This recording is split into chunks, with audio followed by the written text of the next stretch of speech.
Asal-usul nama kota Pontianak. Sejarah kota Pontianak adalah ibu kota Provinsi Kalimantan Barat. Kota Pontianak juga dikenal sebagai kota Khatulistiwa. Disebut kota Khatulistiwa sebab bagian utara kota Pontianak, atau lebih tepatnya daerah Siantan, dilalui garis lintang Khatulistiwa. Bahkan di daerah Siantan terdapat Tugu Khatulistiwa sebagai tonggak garis ekuator yang dibangun pada tahun 1928 oleh ahli geografi Belanda.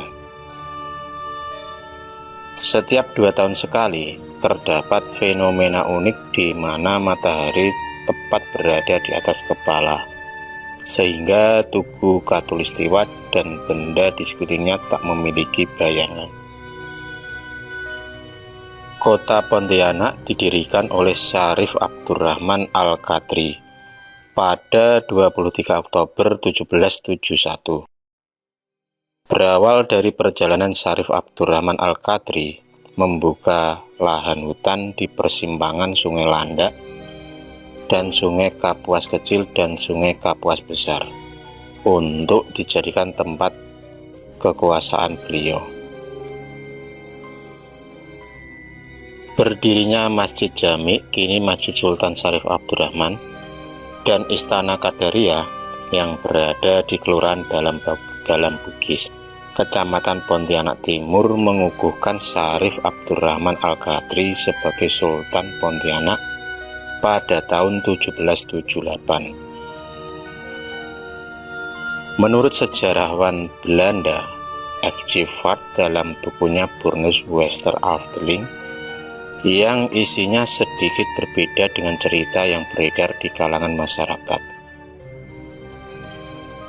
Ditulis dalam bukunya, Belanda memasuki kota Pontianak tahun 1773 dari Batavia. Disebutkan bahwa Syarif Abdurrahman Al-Qadri merupakan anak dari Al-Habib Husin yang meninggalkan kerajaan untuk merantau. Dalam perjalanannya, Syarif Abdurrahman Al-Qadri menetap di Banjarmasin dan menikah dengan adik Sultan Banjar, Sunan Nata Alam, dan berhasil dilantik sebagai seorang pangeran, menjalankan tugasnya sebagai pangeran. Syarif Abdurrahman berhasil dalam perniagaan dan mengumpulkan cukup uang untuk modal mempersenjatai kapal miliknya yang digunakan untuk melawan penjajahan Belanda. Dengan bantuan Sultan Pasir, Syarif berhasil membajak kapal Belanda, juga kapal Inggris dan Perancis. Dari hasil pembajakan kapal para penjajah inilah Syarif Abdurrahman berhasil mengumpulkan uang dalam jumlah banyak yang akan digunakan beliau untuk membangun pemukiman di percabangan Sungai Kapuas, yang kini daerah ini dinamakan Pontianak. Asal-usul nama Pontianak ada beberapa versi. Versi yang pertama yaitu nama hantu. Banyak cerita menganggap bahwa nama Pontianak berasal dari nama hantu perempuan kuntilanak.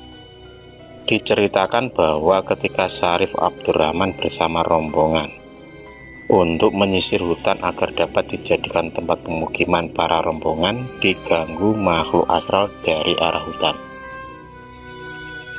Berada di delta pertemuan Sungai Kapuas Kecil, Sungai Kapuas Besar, dan Sungai Landak, para rombongan diganggu oleh suara jeritan dan tangisan mengerikan yang datangnya dari arah tengah hutan, yang diduga berasal dari makhluk astral kuntilanak.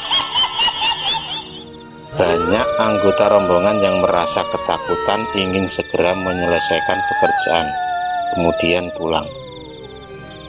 Karena gangguan yang dialami oleh para rombongan, Syarif Abdurrahman merasa bahwa suara-suara itu sangat mengganggu rombongannya dan menghambat pekerjaan. Dengan inisiatifnya, Syarif Abdurrahman membawa meriam ke hutan dan menembak meriam tersebut ke arah sumber suara.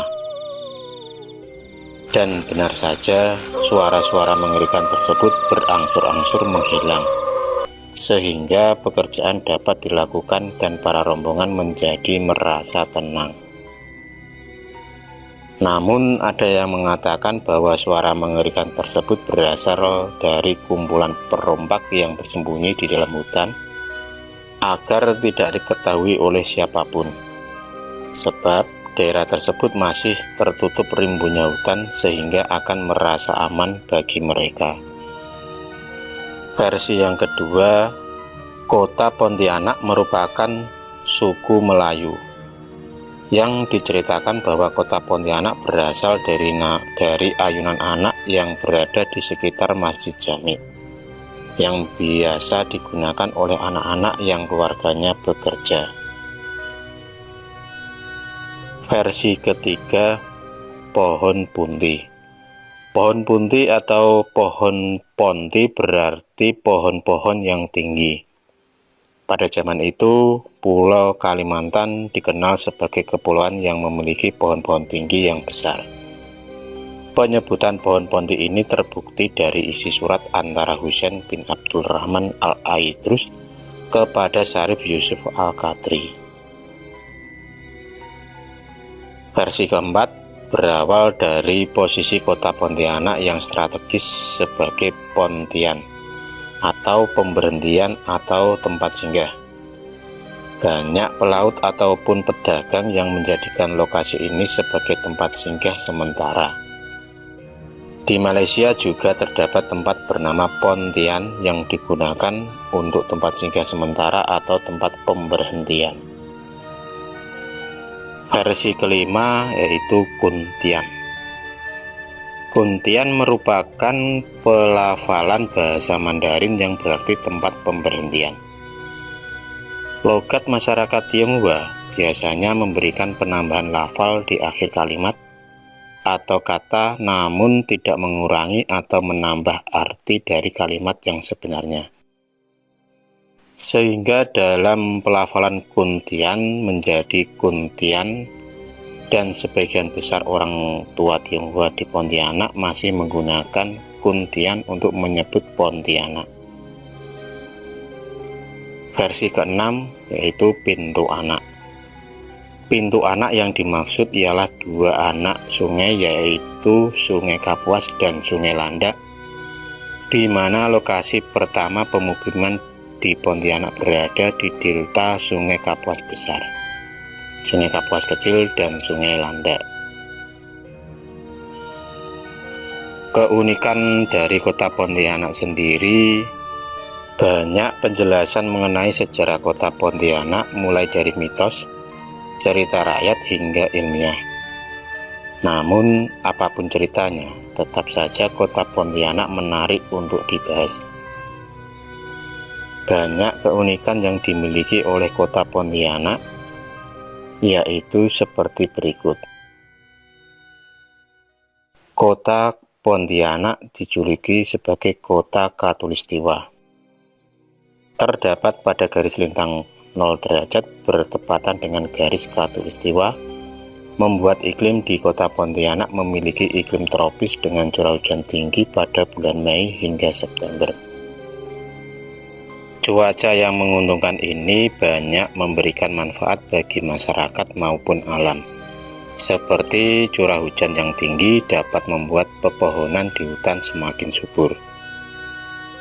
Sedangkan di mata masyarakat dapat membantu pertanian dan perkebunan mereka. Kedua, kota Pontianak adalah penghasil lidah buaya raksasa. Siapa yang tak tahu tanaman lidah buaya? Sering kita lihat lidah buaya pada kemasan produk kecantikan seperti sampo atau lulur mandi. Namun tahukah kalian bahwa terdapat lidah buaya raksasa yang dihasilkan oleh kota Pontianak?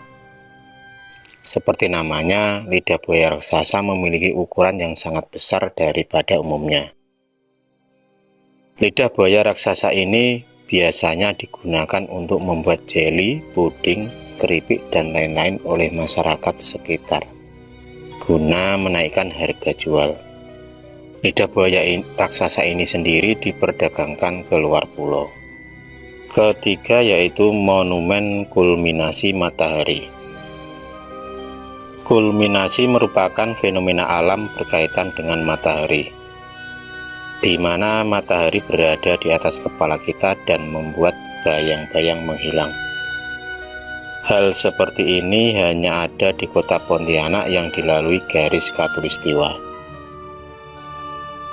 Yang keempat, dilalui Sungai Kapuas. Sungai Kapuas adalah sungai terpanjang di Kalimantan, bahkan di Indonesia. Sungai Kapuas menjadi sangat penting bagi penduduk sekitar, di mana masih banyak yang menggunakan sungai sebagai tempat melakukan kegiatan sehari-hari, serta di bagian hulu sungai dipergunakan sebagai jalur perdagangan. Keunikan yang kelima yaitu adanya Festival Meriam Karbit. Melihat sejarah bahwa Syarif Abdurrahman mengusir gangguan makhluk astral menggunakan meriam ketika akan membuka lahan untuk pemukiman, masyarakat Pontianak melakukan sebuah festival meriam yang dilaksanakan menjelang bulan Ramadan. Meriam yang digunakan sangat aman dan mudah dicari, hanya menggunakan sebilah bambu, karbit, dan api. Yang keenam, Pontianak juga disebut kota bersinar. Letak Pontianak yang dilalui garis matahari atau garis khatulistiwa membuat cuaca di siang hari sangat panas daripada kota lain di Indonesia. Bahkan di malam hari masih terdapat pantulan cahaya matahari hingga membuat langit berwarna kemerahan. Itulah sejarah dari asal mula kota Pontianak dan keunikan dari kota Pontianak. Terima kasih sudah menonton video cerita bergambar ini. Klik subscribe untuk terus berlangganan video-video cerita selanjutnya. Semangat berkarya.